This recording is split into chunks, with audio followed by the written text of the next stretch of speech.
ናሆሜ እንግዲህ ምሩን ሰርፕራይዝ ሊያደርጋት እየተዘጋጀ ነበር። ሰርፕራይዝ ያረጋትም አላየንም። ዛሬ እንግዲህ በተለመደው ሰዓት ይለቀቃል። ዛሬ በጉጉት ትናንትና በጉጉት ነበር የጠበቅኩት፣ አልተለቀቀም። በእርግጥ ከትናንት ወዲያ ተለቆ ስለነበር ለዛ ሊሆን ይችላል ማለት ነው። ቤተሰቦቼ እንግዲህ በዛሬው ዕለት በተለመደው ሰዓት ይለቀቃል ብዬ ተስፋ አረጋለሁ። አዲስም ደግሞ በቻናሉ ላይ እየተለቀቀ ያለ ድራማ አለ። እሱ ካልተለቀቀ የጽናት ድራማ ይለቀቃል ብዬ አስባለሁ ማለት ነው። በጉጉት እየጠበቅኩ ነው። ምክንያቱም እንግዲህ የቤቲ እናት ምን አደረገች? ከሱ አልፋ ጽናትን አገኘቻት ወይ? ምን ተፈጠረ? በጣም ከባድ ነገር ታረጋለች ብዬ እየጠበቅኩ ነው። ሰላም ሰላም፣ ውድ የተከበራችሁ የቻናሌ ተከታታዮች እንዴት ናችሁ? ከኔ ጋር ሁሉ ሰላም ነው። ሰላማችሁ ይብዛልኝ ባላችሁበት ውድ ቤተሰቦቼ። ለቻናሌ አዲስ ከሆናችሁ ሰብስክራይብ አድርጋችሁ ቤተሰቡን ነባሮች እንኳን በሰላም መጣችሁ ብያለሁ። ውዶች እንግዲህ የጽናት ድራማ ዛሬ ይለቀቃል። ግምታችሁን ሀሳብ አስቀምጡልኝ። እናንተም ብዙዎቻችሁ ትናንት በሰራሁት ላይ ብዙ ኮሜንት ያለው ደግሞ እውነቱን መናገር አለበት፣ እውነቱን ለጽናት ካልነገራት አሁንም ደግሞ በጀርባዋ እየሄደ ከቤቲ ጋር ከተገናኘ አሁን ነው በደንብ አድርጎ እንደውም በቁማ የሚገላት። ስለዚህ እውነቱን መናገር አለብህ ኪራ፣ እውነቱን መናገር አለብህ ለጽናት እያላችሁ በኮሜንት ነበር። አመሰግናለሁ ስለ ሀሳብ አስተያየታችሁ ማለት ነው።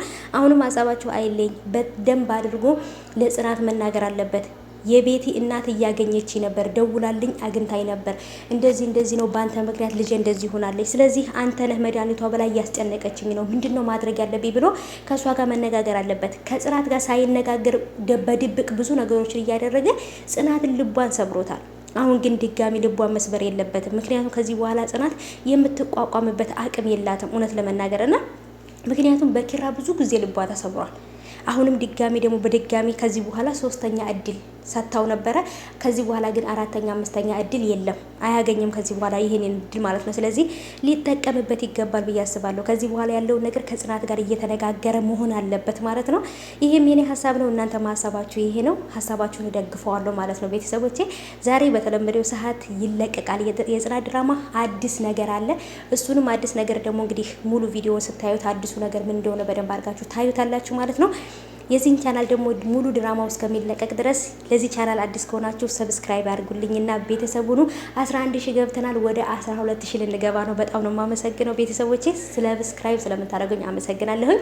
በጣም አድርጌ አመሰግናለሁ። ክበሩልኝ። አሁንም ደግሞ አብሮነታችሁ አይለኝ ማለት ነው። ሰብስክራይብ አድርጉ። ቪዲዮውን የምታዩ ሁላ ይህንን ቻናል እያያችሁ ሰብስክራይብ እያደረጋችሁ እለፉ።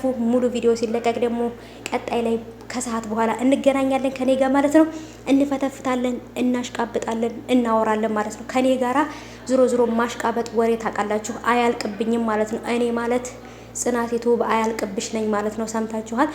እና ቤተሰቦቼ በጉጉት እየጠበኩት ነው። ምክንያቱም ምን ተፈጠረ? የእውነት በጽናት ጀርባ ሄዶ ደብቋት ቤቲን አገኛት ወይንስ አላገኛት? ምን ተፈጠረ የሚለውን ለማወቅ በጉጉት እየጠበኩ ነው። እናንተም ሀሳባችሁን ኮሜንት ላይ እያስቀመጣችሁልኝ ሙሉ ቪዲዮ ሲለቀቅ እንገናኛለን። ሰላም ሁኑልኝ።